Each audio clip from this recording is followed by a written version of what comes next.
Hello friends, most welcome. स्वागत है आपका हमारे यूट्यूब चैनल हिंदी वर्डप्रेस में। दोस्तों, अगर आप एक ब्लॉगर हैं और आपकी वेबसाइट वर्डप्रेस पर है, चैनल को सब्सक्राइब जरूर कीजिएगा, क्योंकि वर्डप्रेस में आने वाली जितनी भी प्रॉब्लम्स होती हैं सभी के सोल्यूशन हम अपने वीडियोस में लाते हैं। फिलहाल दोस्तों बात करने वाले हैं ऑल इन वन एसईओ की। बताएंगे कैसे ऑल इन वन एसईओ को यूज करना है और क्या इसका क्राइटेरिया होता है, किन किन चीजों का ध्यान रखना होता है और ऐसी क्या क्या चीजें हैं जो ये हमें गाइड करता है। दोस्तों, काफी सारे वीडियोस हमने देखे all in one SEO tutorial in Hindi और how to use all in one SEO, लेकिन सारे एसईओ के जितने भी वीडियो हैं सभी में सिर्फ ऑल इन वन एसईओ को प्लगइन को इंस्टॉल करना और थोड़ी सी सेटिंग करना सिखाया है। बाकी यूज कैसे करना है ये किसी भी वीडियो में नहीं बताया। दोस्तों, आज इस वीडियो में क्लियर करेंगे, सारी चीजें बताएंगे कैसे यूज कर सकते हैं। तो चलिए फ्रेंड्स, वीडियो स्टार्ट करते हैं। सबसे पहले दोस्तों हम आपको लेकर चलते हैं अपने वर्डप्रेस पैनल पर, जहां पर हम आपको सिखाएंगे कैसे इसको यूज करना होता है।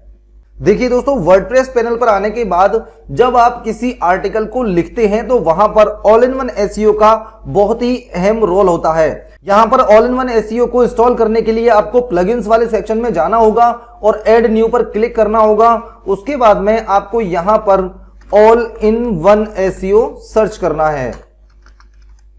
ये सर्च करने के बाद एंटर करेंगे, उसके बाद में आपको ऑल इन वन एसईओ का आइकन नजर आएगा। इस तरह का आइकन होता है जो हमारे थंबनेल पर भी दिखाया गया है क्लियर।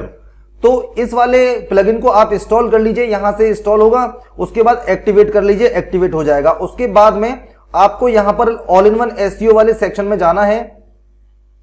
ये ऑल इन वन एसईओ, और यहां पर देखिए आपको काफी सारी चीजें नजर आएंगी। यहां पर टूल्स हैं, एसईओ एनालिसिस है, लोकल एसईओ है, साइड मैप, सारी चीजें आपको नजर आती हैं। आपको डैशबोर्ड ओपन करना है। सबसे पहले डैशबोर्ड ओपन करने के बाद यहां पर कुछ गाइडेंस दी होती है। यहां पर देखिए एसईओ साइट स्कोर, यानी आपकी वेबसाइट को एनालिसिस करके ये आपकी वेबसाइट का स्कोर बताता है।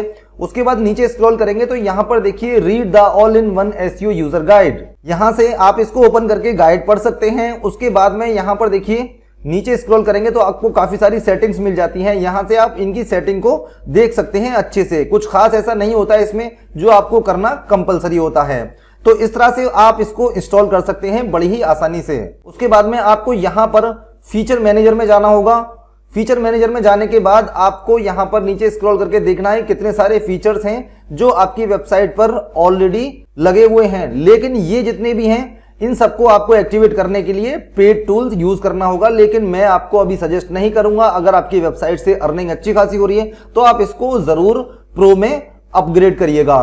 फिलहाल इसको यूज कैसे करना है, यहां पर ऑल पोस्ट पर जाना है, हमको ऐड न्यू पर क्लिक करना है। कोई भी नई पोस्ट हम लिखते हैं, सपोज करिए हम लिखते हैं हाउ टू यूज, तो हमको यहां पर टाइटल में लिखना होता है। तो जब हम टाइटल में इसको लिखते हैं तो यहां पर ऑल इन वन एसईओ का बहुत ही अहम काम होता है। यहां पर देखिए all in one SEO setting, यहां पर ये क्या करता है, हमारा जो टाइटल है उसको मेजर करके बताता है कि वो सही है या गलत है। देखिए यहां पर 66 कैरेक्टर हैं और रिकमेंडेड कैरेक्टर्स 6 ज्यादा हैं, यानी 60 कैरेक्टर के अंदर अंदर होना चाहिए आपका टाइटल। तो दोस्तों यहां पर देखिए ये आपको सजेस्ट करता है सारी चीजें। उसके बाद यहां पर पोस्ट एक्सर्ट बताता है, जिससे आपका जो आर्टिकल है वो रैंक करता है। तो यहां पर पोस्ट लिख दीजिए, यानी कुछ टेक्स्ट डाल दीजिए। उसके बाद फोकस की फ्रेज का ऑप्शन देता है, जहां पर आपको इसको पेस्ट कर देना है अपने टाइटल को और ऐड कर देना है। तो इस तरह से अब कोई भी इस नाम से सर्च करेगा तो हमारा आर्टिकल उसके सामने खुलकर आएगा। उसके बाद में यहां पर स्कोर दिखाता है। इस स्कोर को आपको 100 की तरफ ले जाना है।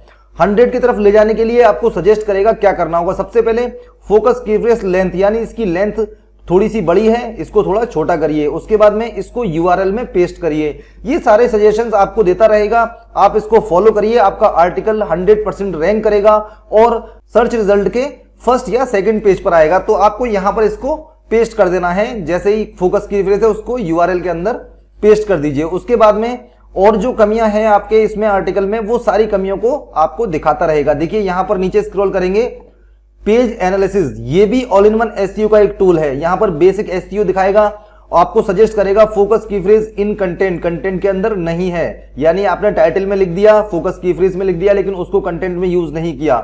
उसके बाद फोकस कीफ्रेज इन इंट्रोडक्शन, जब आप इंट्रोडक्शन देते हैं यानी फर्स्ट पैराग्राफ में, वहां पर भी आपको फोकस कीफ्रेज यूज करना है। उसके बाद यूआरएल में नहीं लगाया क्योंकि मैंने लगा दिया, अभी अपडेट नहीं हुआ है। उसके बाद में फोकस की फ्रेज की लेंथ, ये सारी चीजें आपको सजेस्ट करता है। यहां पर देखिए कंटेंट लेंथ, यानी कंटेंट मैंने अभी कुछ भी नहीं लिखा है, इसलिए ये बोल रहा है आपके कंटेंट की लेंथ काफी कम है। उसके बाद इंटरनल लिंकिंग नहीं की है, एक्सटर्नल लिंकिंग नहीं की है। आप जब आर्टिकल लिखते हैं तो ये आपको ऐसे गाइड करेगा जैसे आपका कोई टीचर, यानी आपको अपने आर्टिकल में इंटरनल लिंकिंग यूज करनी है, एक्सटर्नल लिंकिंग यूज करनी है, ये सारी चीजें यूज करनी है। और उसके साथ साथ में यहां पर आपको स्कोर दिखाता रहेगा। अभी हमारा 67 है। अगर आपको इसको अच्छा बनाना है तो इसके सारे रूल्स एंड रेगुलेशन को सही करना होगा, तो इससे आपका स्कोर बढ़ेगा और आपका जो आर्टिकल है वो 100% रैंक करेगा। इसके अलावा अगले टूल पर चलते हैं। यहां देखिए टाइटल, टाइटल के बारे में ये आपको सजेशन देगा, यानी देखिए फोकस की फ्रेज इन एसईओ टाइटल, हमारा जो फोकस की फ्रेज है वो एसईओ टाइटल में है, इसलिए यहां राइट लगा हुआ है। फोकस की phrase at the beginning of SEO title, यानी एसईओ टाइटल स्टार्ट करते वक्त हमारा फोकस की फ्रेज उसमें होना चाहिए, तो वो है, इस पर भी राइट लगा हुआ है। लेकिन एसईओ टाइटल की जो लेंथ है वो हमारी ज्यादा है, तो यहां पर ये रेड निशान है। ये सारे रेड निशान आपने हटाने होंगे, तभी आपका जो आर्टिकल है अच्छे से लिखा जा सकता है। उसके बाद रीडेबिलिटी में जाते हैं। तो रीडेबिलिटी में देखिए यहां पर काफी सारी चीजों पर अभी ग्रीन टिक लगा हुआ है, क्योंकि अभी हमने कोई पैराग्राफ लिखा ही नहीं है, इमेज कोई यूज नहीं की है, वीडियो कोई यूज नहीं की है, तो इस पर रेड निशान है। फ्लैश रीडिंग ऐसे, यानी कोई ऐसे फ्लैश रीडिंग में नहीं लिखा है, इसलिए इसका स्कोर 0 है। तो दोस्तों इसके जितने भी यहां पर जो रूल्स होते हैं उन सबको फॉलो करिए, इन सबको फॉलो करिए। आपका एसईओ टाइटल की जो स्कोर है ये बढ़ जाएगा, करीब 90 से 100 के बीच में होना चाहिए, तब आपका आर्टिकल अच्छा माना जाता है। इसके अलावा यहां पर जो ये मेन होती है फोकस की फ्रेज के बारे में, ये जो इंस्ट्रक्शन है इनको फॉलो करना बहुत जरूरी है। उसके बाद में फिर ये सारे इंस्ट्रक्शन आपको फॉलो करने होंगे। जब ये सारे फॉलो हो जाते हैं आपका स्कोर ऑटोमेटिक 95 पर पहुंच जाएगा। इस तरह से आप अपने all in one SEO tool को यूज कर सकते हैं। इसके अलावा यहां पर ये सिर्फ जनरल सेटिंग थी, इसके अलावा और भी काफी सारी सेटिंग्स होती हैं। अगर आप all in one SEO use करते हैं तो आपको इन सबको भी काफी अच्छे से देखना है, काफी अच्छे से एनालिसिस करना है, इनको सबको लिंक करना है। देखिए मैंने सोशल पर जाता हूं तो यहां मेरे जितने भी सोशल अकाउंट्स हैं, फेसबुक हो या ट्विटर हो, कोई हो, सारे अकाउंट हमको यहां पर लिंक करने हैं, जिससे ये ऑटो लिंक होने के बाद फेसबुक प्रीव्यू भी दिखाता है कि फेसबुक पर आपका जो आर्टिकल है वो कैसा दिखेगा, और यहां पर ट्विटर का भी प्रीव्यू दिखाएगा।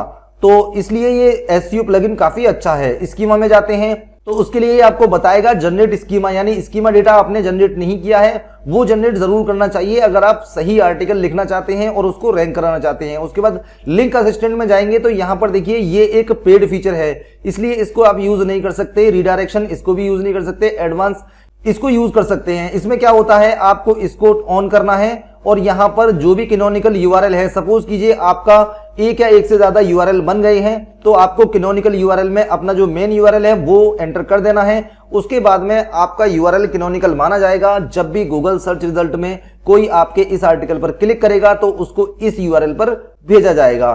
तो ये सारी सेटिंग्स होती हैं ऑल इन वन एसईओ की। इसके अलावा कोई पर्टिकुलर सवाल आपके मन में है जो आपके समझ में नहीं आ रहा, या ऑल इन वन एसईओ की ऐसी कोई सेटिंग है जिसके बारे में आप पूछना चाहते हैं, तो हमारे कमेंट बॉक्स में आकर हमसे पूछ सकते हैं। ओके फ्रेंड्स, हमारा वीडियो सिर्फ यहीं तक, मिलते हैं फिर से एक नई वीडियो के साथ, तब तक के लिए जय हिंद, जय भारत।